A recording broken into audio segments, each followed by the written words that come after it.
अस्सलाम वालेकुम स्टूडेंट्स, कैसे हैं आप सब लोग। उम्मीद है कि आप सब लोग खैरियत से होंगे। आज मैं आपको बताऊंगी कि आप पैरा वर्ड्स को किस तरह से सॉल्व कर सकते हैं। ये जो प्रेजेंटेशन मैं आपको बताऊंगी ये आप डेली बेसिस पर टेस्ट में भी यूज़ कर सकते हैं और इसके साथ साथ आप पेपर्स में भी यूज़ कर सकते हैं। तो पेपर्स में जब आप सॉल्व कर रहे होंगे, आपने सबसे पहले साइड पर लाइंस लगानी है, ठीक है। यहाँ पर मैंने 605 डबल कट मार्कर यूज़ किया है। इसे कट करना बहुत ईजी है। आपने साइड पर मार्जिन लाइंस लगा देनी है और लाइंस लगाते वक्त ये याद रखिएगा, आपने ऊपर से और नीचे से एक लाइन छोड़नी है, ठीक है, पेपर्स में। और अगर आप लोग वैसे लिख रहे हैं या तो आपको मार्जिन लाइंस लगाने की कोई ज़रूरत नहीं है। अगर आप लोगों के पेपर्स पर पहले से लगी हुई हैं, ठीक है, आप लोग पैरा वर्ड्स को एज ए सेंटेंसेस भी ले सकते हैं। अगर आप लोगों ने सेंटेंसेस भी लिखने हैं तो आप ये प्रेजेंटेशन यूज़ कर सकते हैं, अप्लाई कर सकते हैं। सबसे पहले आपने 605 मार्कर को यूज़ करना है। मैंने ब्लू किया है और इंग्लिश की हेडिंग दे देनी है, ठीक है। आप लोगों ने 604 मार्कर नहीं यूज़ करना। 605 का कट थोड़ा बड़ा होता है जिससे आप बोल्ड लिख सकते हैं, ठीक है। उसके बाद आप लोगों ने पैरा वर्ड्स या फिर अगर आप लोगों के सेंटेंसेस हैं तो आप लोगों ने वर्ड सेंटेंसेस की हेडिंग दे देनी है। अगर आप लोगों की राइटिंग आप लोग सिंपल लिखते हैं तो आप लोग मार्कर से लिख सकते हैं। देखें, आप लोगों की राइटिंग मैटर नहीं करती, जस्ट आप लोगों की प्रेजेंटेशन अच्छी हो, ये चीज़ मैटर करती है। आपने लिखा अच्छा हो और लिखा सही हो। उसके बाद आपने 604 मार्कर यूज़ करना है और यहाँ पर ज़रा मिसप्रिंट हो गया था। तो सबसे पहले आप चाहें तो आप बाहर भी फ़र्स्ट की हेडिंग दे सकते हैं, ये चाहे तो अंदर भी आप फ़र्स्ट की हेडिंग दे सकते हैं। इस तरह आपने फ़र्स्ट की हेडिंग दे देनी है। उसके बाद आपने अपना पहला पेयर ऑफ वर्ड लिखना है और उसके नीचे आप लोगों ने कोशिश करना है कि आप लोग सेकंड लिखें, ठीक है। अगर आप लोगों ने हर एक सेंटेंस के बाद लाइन नहीं छोड़नी है।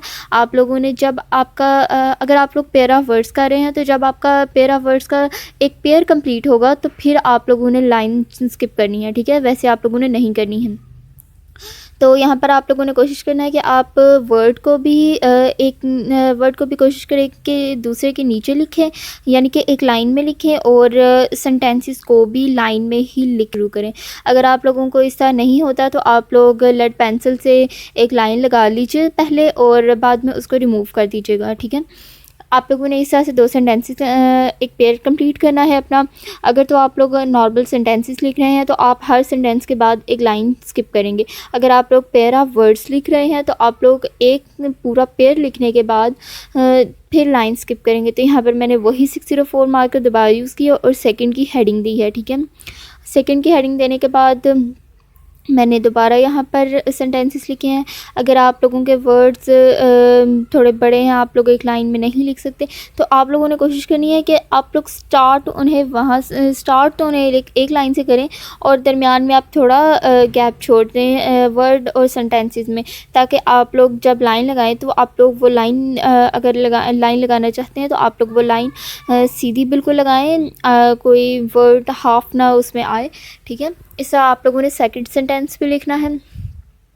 और अगर आप लोग जस्ट पासिंग मार्क्स लेना चाहते हैं तो आप लोग इन्हें लाजमी कीजिए। और अगर आप लोग अगर अच्छे मार्क्स लेना चाहते हैं तो कुछ क्वेश्चंस ऐसे होते हैं जिनसे आप अच्छे मार्क्स ले सकते हैं, जिनसे आपको इजीली मार्क्स मिल सकते हैं। तो ये पैरा वर्ड्स या सेंटेंसेस उनमें से एक है। ये करने में भी इजी होते हैं और इनसे आपको मार्क्स भी इजीली मिल जाते हैं, ठीक है। आप लोगों ने कोशिश करनी है कि आप लोग इनमें कोई मिस्टेक ना करें। और आपको मैट्रिक के क्वेश्चन है पैरा वर्ड्स का, तो आप लोगों को 8 और 8 में से आपने 5 पैरा वर्ड्स करने होंगे, ठीक है।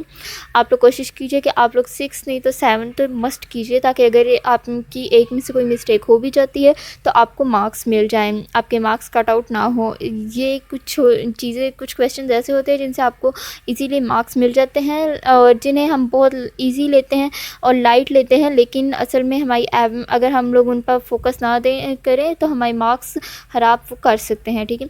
अब फिर आप लोगों ने एक एंडिंग लाइन लगा देनी और आप लोगों ने याद रखना है कि सब्जेक्ट की हेडिंग को आप लोगों ने एक दफ़ा अंडरलाइन करना है और क्वेश्चन की हेडिंग को 2 दफ़ा अंडरलाइन करना है। ज़्यादा आप लोगों ने अंडरलाइन भी नहीं करना और ओवर हेडिंग्स भी नहीं देनी।